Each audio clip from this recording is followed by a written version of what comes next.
भगवान शंकर के पास क्या मांगना चाहिए, ये विवेक अगर नहीं होगा, क्योंकि ये विश्वास के घनीभूत रूप है भगवान शंकर। हम लोग पिछले 6 दिनों से ये एक ही श्लोक पर विचार चिंतन मनन मंथन कर रहे हैं। और विश्वास, मैंने आपसे कहा, इसका संबंध हृदय से है और केवल ईश्वर के प्रति नहीं। आप आस्तिक व्यक्ति है और आपको भगवान की भक्ति चाहिए, तो बिना विश्वास तो भक्ति संभव ही नहीं है। हम उस ऐसे विश्वास की बात नहीं कर रहे हैं कि आज जो जुड़ गई भगवान शंकर के साथ और कल आपकी कामना पूरी नहीं हुई तो तुरंत ही शिव भक्ति समाप्त होकर 33 कोटि देवता है, दूसरे देवता को इष्ट बना लिया। क्योंकि चाहे व्यवहार जगत में हो, व्यवहार का निर्वहन करना हो, संबंधों का निर्वहन करना हो, विश्वास की आवश्यकता है कि नहीं है, पहले बताइए। पर आज की स्थिति क्या है, कितना डरावना वातावरण हो गया है। पति और पत्नी का नाता, वहां से शुरू करें। पति पत्नी के रिश्ते में भी एक दूसरे के प्रति विश्वास नहीं रह गया। और उसका प्रमाण क्या है? उसका प्रमाण मोबाइल फोन है। दोनों के पास अपना अपना मोबाइल, बड़ा चौड़ा मोबाइल फोन है, पासवर्ड लॉक्ड। पति नहीं जानता है पत्नी का पासवर्ड क्या है और पत्नी नहीं जानती पतिदेव के फोन का पासवर्ड क्या है। दोनों के लॉक्ड है। इसका मतलब के विश्वास का अभाव है। मेरे फोन में क्या क्या लिखा, किससे बात की, किससे मैसेज आए, किससे चैटिंग हुई, ये कोई जान न पाए। सारे रिश्ते आप देखिए कितने खोखले संबंध हो रहे हैं। केवल मालिक और नौकर के संबंधों का ही प्रश्न नहीं है। सारे रिश्ते आप देखें, पिता पुत्र के। अगर आप व्यापार कर रहे हैं तो पार्टनरशिप की स्थिति क्या है? सर्वत्र विश्वास किया और धोखा के सिवा और कुछ नहीं। और उसी का ये कारण है कि जब व्यक्ति के जीवन में विश्वास समाप्त हो गया, इसी से तो मनुष्य तनाव, चिंता, क्योंकि संशय से ग्रस्त है और इसीलिए फिर वो डिप्रेशन, मनोरोग, तनाव और ब्लड प्रेशर और फिर वो मनोरोग सारे शरीर के रोगों को बुला रहे हैं। अब आप योग करें, योग साधना का आज शिविर लगा था, पर ये योग साधना का उद्देश्य क्या है? सबसे मूल है कि हमारे अंतःकरण में जो विकार है, योगश्चित्त वृत्ति निरुद्धः, ये जो सारे विकार है हमारी बुद्धि में, हमारे हृदय में, उसी के कारण ये सारा व्यवहार प्रभावित हो रहा है। इसी से हमारा शरीर भी रोगों से घिर रहा है। विश्वास का अभाव, ये आज 21वीं सदी में इतना विकास वैज्ञानिक हो गया है, पर सबसे बड़ी देन अवसाद, डिप्रेशन की बीमारी घर घर में है। क्यों? क्योंकि विश्वास ही समाप्त हो गया। और संबंधों में विश्वास छोड़ो, फिर अपने आप पर जिसका विश्वास खत्म हो गया वह व्यक्ति विकलांग हो गया। अपने ऊपर भी विश्वास अब नहीं रह गया और तब वो डिप्रेशन का शिकार होके काउंसलिंग करे। तो आप समाज कल्पना कर लीजिए कि ऐसा रुग्ण समाज जब हो जाएगा, ऐसा विकलांग समाज, तो क्या हम विश्व गुरु बनेंगे? क्या हमारा राष्ट्र आज विकास करेगा? तो पहले हम ये शिवजी को जो प्राथमिकता दी है गोस्वामी तुलसीदास जी महाराज ने, और उनको विश्वास का घनीभूत रूप बताया है। क्यों? भगवान विष्णु को नहीं बताया। भवानी शंकरो वंदे श्रद्धा विश्वास रूपिणौ। तो ये तो मन में प्रश्न आना चाहिए ना कि भगवान शंकर को विश्वास का प्रतीक क्यों बताया। और हमारे गुरुदेव के यही कथन की विशेषता है। आज एक देवी कह रही थी कि दीदी माँ आपकी कथा में इतना मर्म मिलता है सुनने को, जो कहीं आज तक पूरे जीवन में अन्यत्र नहीं मिला। तो ये प्रश्न आपके मन में आना चाहिए कि भगवान शंकर को विश्वास का ही प्रतीक क्यों चुना गया। और तब हमारे गुरुदेव समझाते हैं। कहाँ हमारा ध्यान एक आकर्षित करते हैं। मैंने कहा सारे पुराणों का उन्होंने मंथन किया, कितना पुरुषार्थ करके हमें ये दिव्य रस, ये नवनीत हमें दिया है।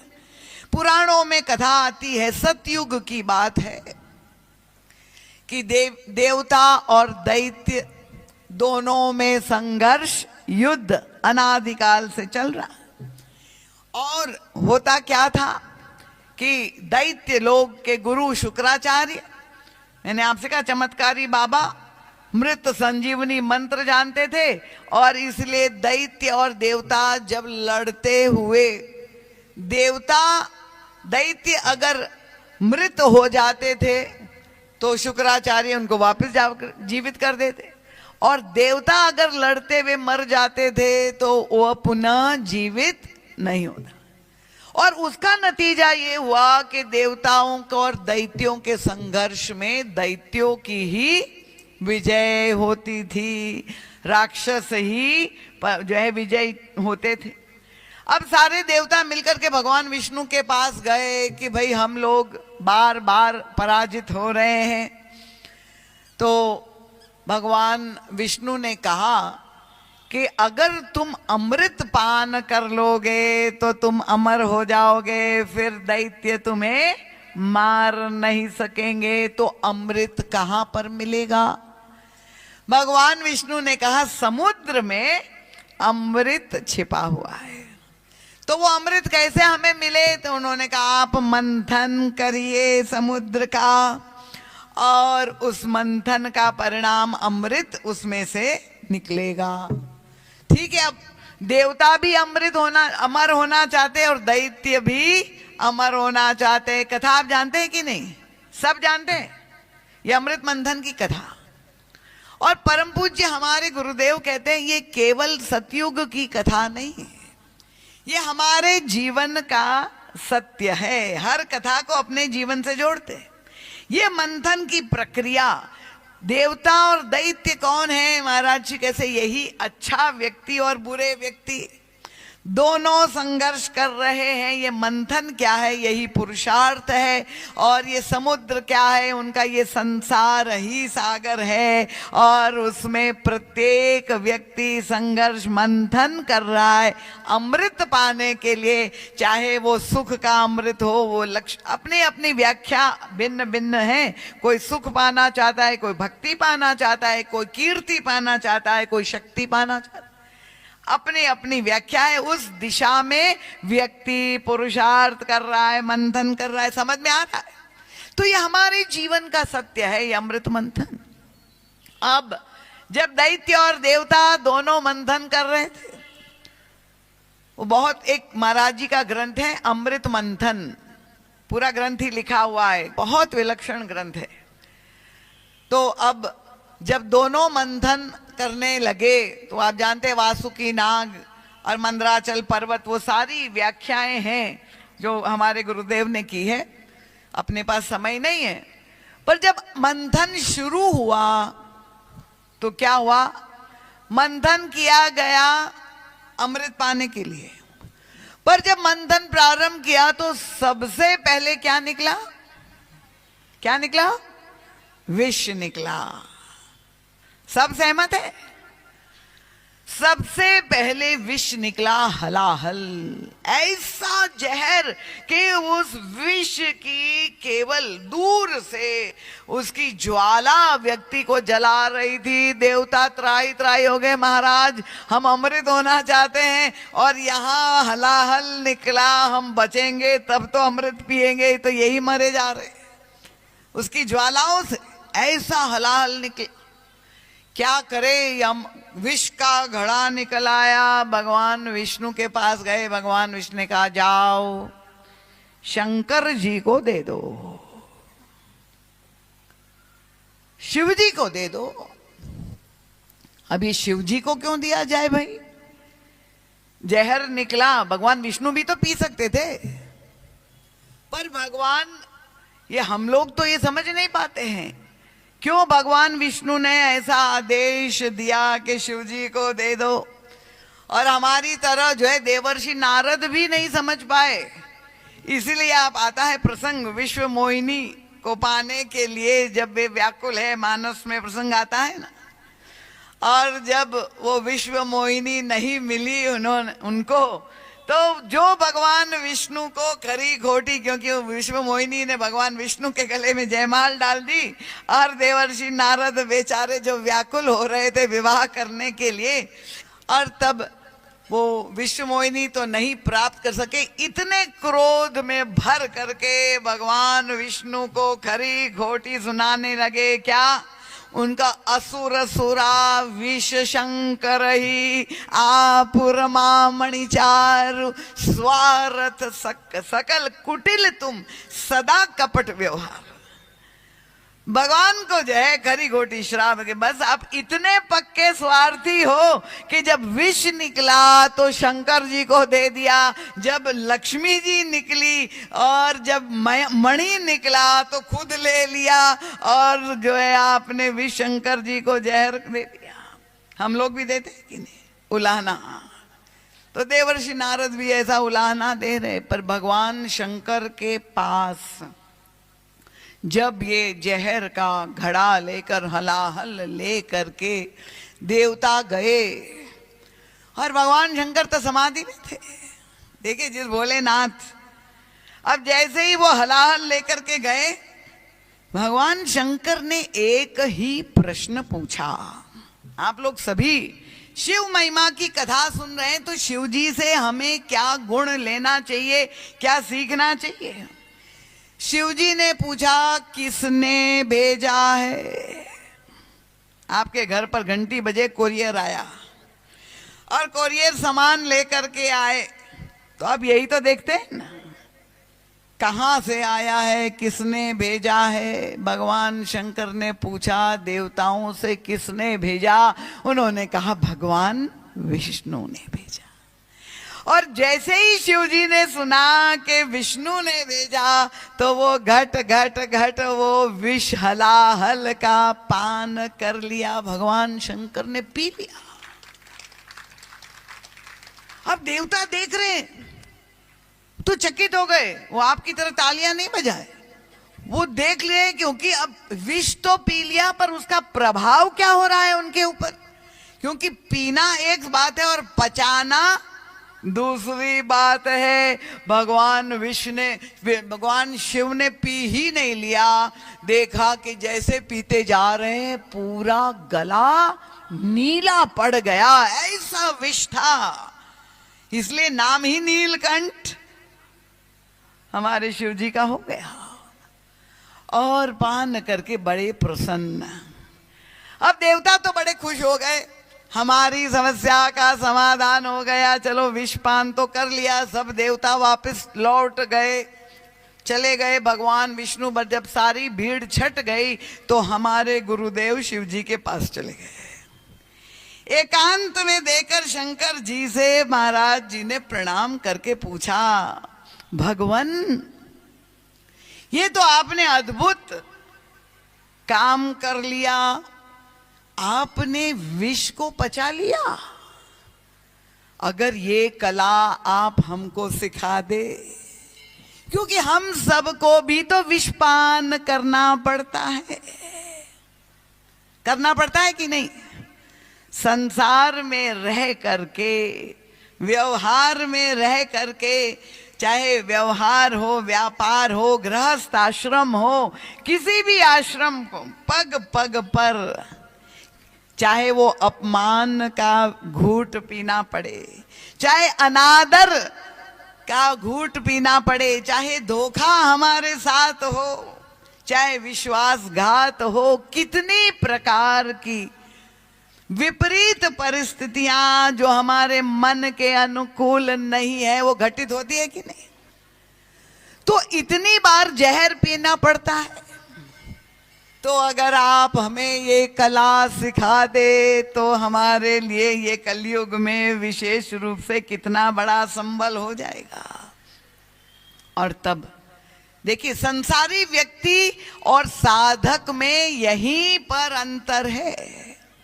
जहां प्रतिकूलता हुई, बहुत बड़ा घाटा, दिवालिया घोषित हो गया व्यक्ति, इतना घाटा हो गया क्योंकि पार्टनर ने व्यापार में धोखा दे दिया, तो व्यक्ति ने जा करके आत्महत्या कर ली, कनपट्टी पर बंदूक लगा करके आत्महत्या।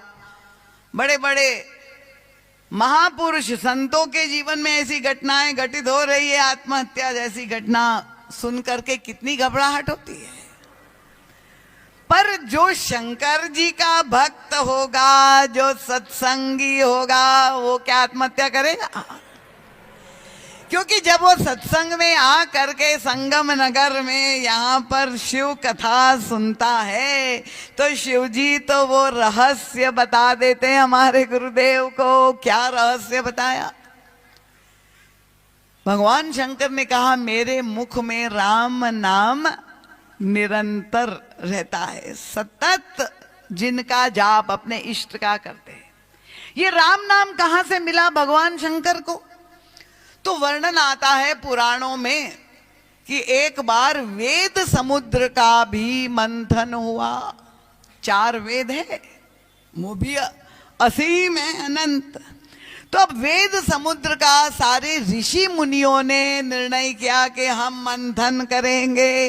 और जब मंथन किया तो उसमें से जितने मंत्र प्रकट हुए, अलग अलग मंत्र प्रकट होते गए। देवी के मंत्र, देवताओं के मंत्र, जैसे गायत्री मंत्र है, विश्वामित्र जी ने चुन लिया, इसलिए कहते हैं गायत्री मंत्र के मंत्र दृष्टा ऋषि है।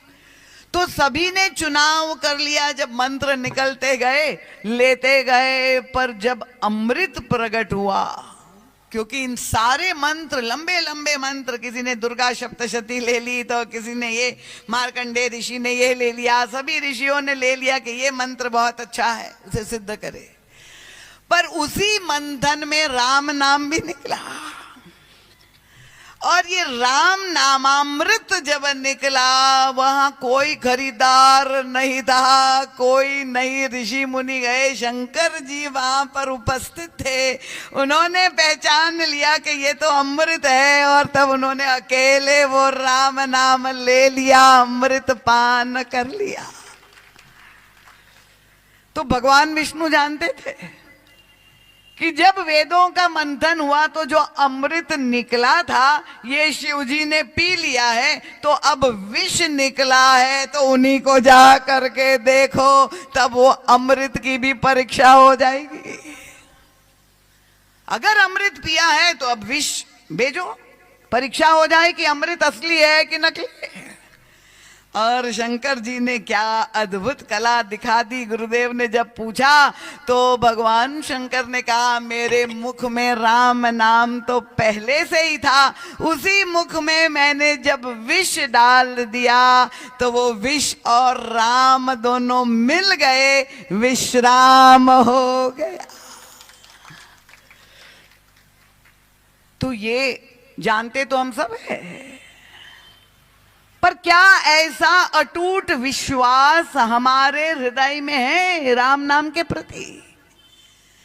जहर का घड़ा दिया गया, भगवान शंकर ने प्रसन्नता से क्यों पी लिया? उनका भगवान विष्णु ने भेजा है तो वो तो प्रसाद ही होगा, जो भी भेजा है। और ऐसा अटूट विश्वास हमारे प्रभु पर, ये विश्वास के प्रतीक इसलिए भगवान शंकर को बताया।